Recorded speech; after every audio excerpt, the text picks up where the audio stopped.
नमस्कार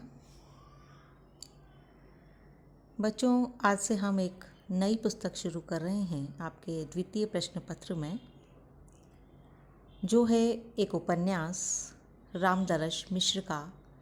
नाम है आकाश की छत।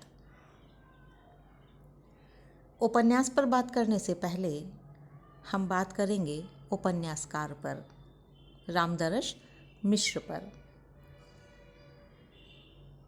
डॉक्टर रामदरश मिश्र का जन्म 15 अगस्त 1924 को हुआ था।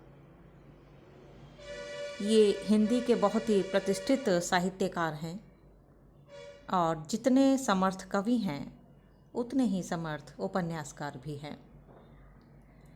इनकी बहुत लंबी साहित्य यात्रा है और इस यात्रा के दौरान ये कई मोड़ों से गुजरे हैं और इनका जो साहित्यिक सृजन है वो नित्य नूतनता को प्राप्त करता दिखाई देता है। रामदरश मिश्र कभी किसी वाद के दबाव में नहीं आए, बल्कि उन्होंने अपनी वस्तु और शिल्प दोनों को ही समय के साथ सहज ही परिवर्तित होने दिया।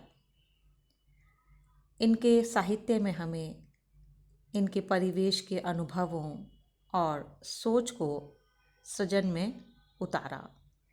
इन्होंने गांव की मिट्टी को, उसकी सादगी को, मूल्य धर्मिता को अपनी रचनाओं में पर्याप्त स्थान दिया है। और बच्चों, रामदरश मिश्र के व्यक्तित्व की ये एक बहुत बड़ी पहचान भी है। गीत, नई कविता, छोटी कविता, लंबी कविता, यानी कविता की बहुत सारी शैलियों में इन्होंने अपना सृजन किया है। और इसके साथ ही साथ इन्होंने उपन्यास, कहानी, संस्मरण, यात्रा वृत्तांत, डायरी, निबंध आदि सभी विधाओं में साहित्यिक योगदान दिया है। डॉक्टर रामदरश मिश्र का जन्म गोरखपुर ज़िले के कछार अंचल के गांव में हुआ था। इनके पिता का नाम रामचंद्र मिश्र और माता का नाम कंवलपाती मिश्र था। मिश्र जी की प्रारंभिक शिक्षा मिडिल स्कूल तक तो इनके गांव के पास के एक स्कूल में हुई। फिर उन्होंने महाराष्ट्र राष्ट्रभाषा विद्यालय से विशेष योग्यता प्राप्त करके विशारद और साहित्य रत्न की परीक्षाएं पास की थी।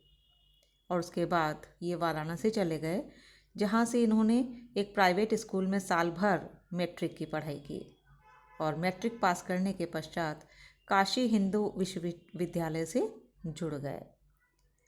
8 वर्ष गुजरात में रहने के बाद 1964 में दिल्ली विश्वविद्यालय आ गए और यहाँ पर उन्होंने प्रोफेसर के रूप में अपनी सेवाएं प्रदान की।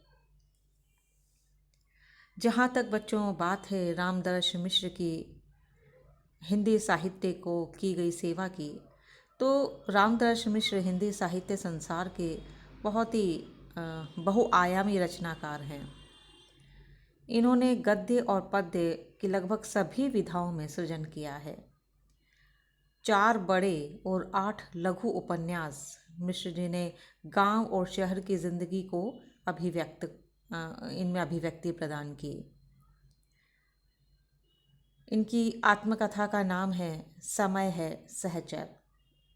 यात्राओं के अनुभव इन्होंने तना हुआ इंद्रधनुष, भोर का सपना और पड़ोस की खुशबू में अभिव्यक्त किए हैं।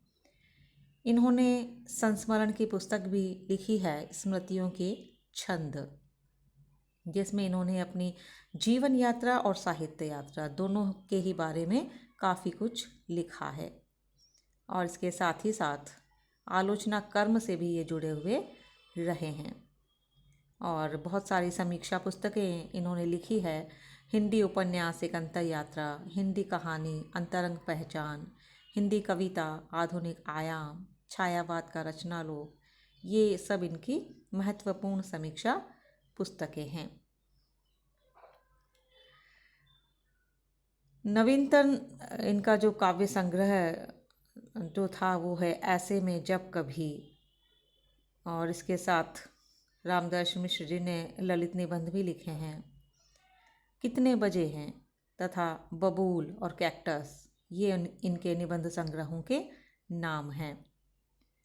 इन निबंधों में वस्तुगत मूल्यवता तथा भाषागत शैलीगत जो सहजता है वो हमें दिखाई देती है। मिश्र जी ने अपने स्वदेश की यात्राओं के साथ साथ नेपाल, चीन, उत्तर दक्षिण कोरिया, मॉस्को और इंग्लैंड की यात्राएं भी की हैं, और ये इन यात्राओं का प्रभाव उनके साहित्य पर पड़ता हुआ हमें दिखाई देता है। और इसके साथ ही साथ यात्रा संस्मरणों में भी इन्होंने इनका वृतांत लिखा है। तो इस तरह बच्चों हम देखते हैं कि डॉक्टर रामदर्श मिश्र बहुआयामी व्यक्तित्व के धनी थे, और इन्होंने हिंदी साहित्य की पद्य और गद्य सभी विधाओं में लिखकर हिंदी साहित्य को समृद्धि प्रदान की।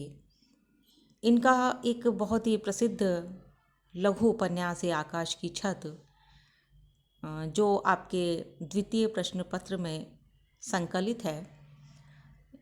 तो हम इस पर अपने अगले व्याख्यान में बात करेंगे। धन्यवाद।